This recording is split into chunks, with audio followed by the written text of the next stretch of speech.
It's the weekend in New York City, and you know you want some good wine, tapas, and some music. This is Alexandra Deglise for Modern Wall Street, and I'm the Artmaniac.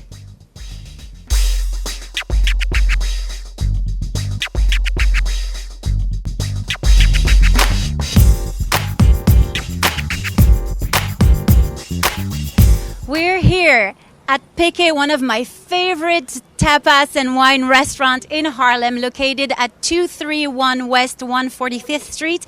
And we're about to get in and meet the man who created this and made it all possible, Paul Morejón.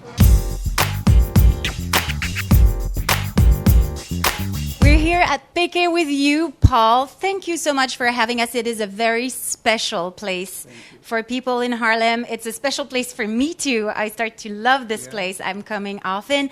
Can you tell us how it was born and what was your idea when you wanted to create PEQUE?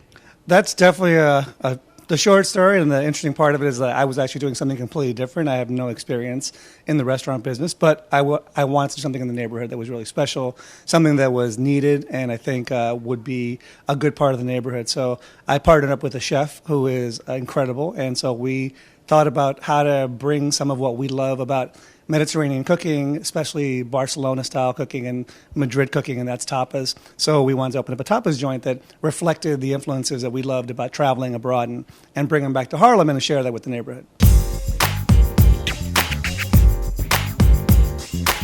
Chef Marla, she kicks ass. She was a former cop, right? She was, yeah. This is her second career, but she is a passionate, talented, amazing chef, and I think it's been in her all that time, even while she was an NYPD police officer up to lieutenant for 20-something years. So she retired, and then she went back to cooking school, and then I met her after that, but I didn't know she was a chef until I said, hey, I want to open a restaurant, and then that's how we collaborated and got to here. The wine, too. Your wine is a lot of European selection here. Yeah, we try to figure the food pairing with the terroir of the foods, so the wines reflect that kind of aesthetic and the taste profile. So we do pick all over. We always are tasting wines, and so I've had Greek wines and Italian wines and Bulgarian wines are on the menu. So it's definitely a nice combination of flavors, but it's at the end of it, it's got to be a great wine and fit into the profile of the menu.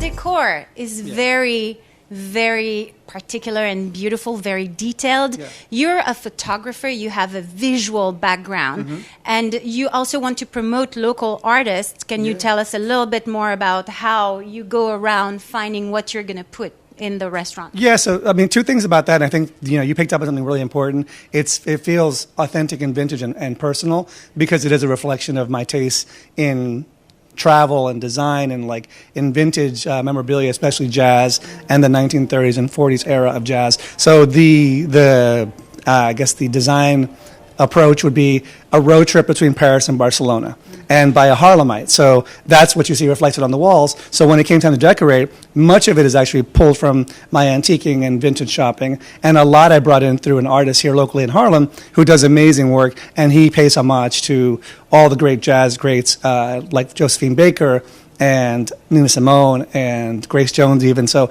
he'll kind of find all these amazing cosmopolitan women who are representative of jazz and of great music, and he's transformed our space into a little art gallery by kind of finding charges that are, designing charges. I'll show you one right here. That's kind of beautiful and, showcases like what he does he finds vintage thrift store items and then converts them into pieces of art.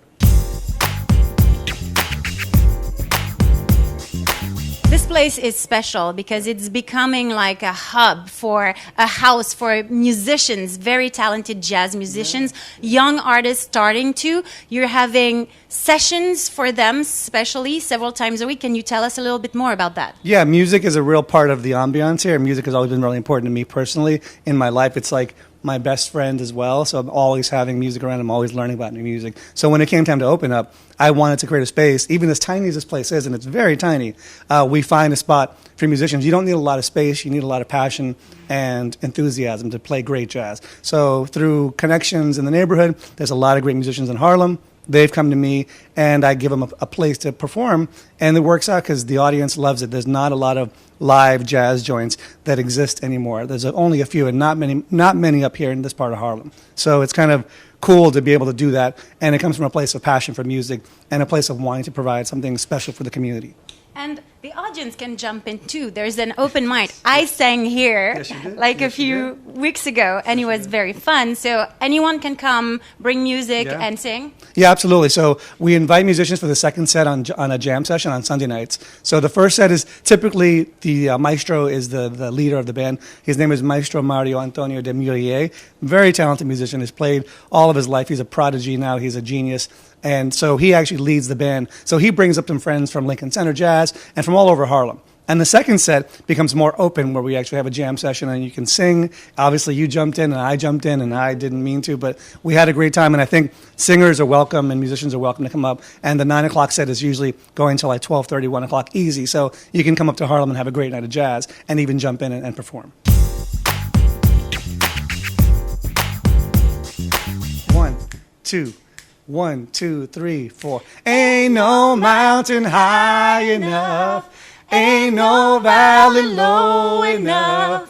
Ain't no river wide enough to keep me from getting to you, baby. Ah, Paul, thank you so much you for very having us at PEQUE. Can you remind the audience when the music sessions are happening? Yeah, absolutely. So please come up for live music jam sessions on Sunday nights. We're doing them every other week. Sunday, July 30th is the next one, and then August 13th will be the one after that. So check our Facebook and our Instagram page, or check the page here with these guys. They'll tell you all about it. Guys, have a good weekend and see you at PEQUE on Sunday.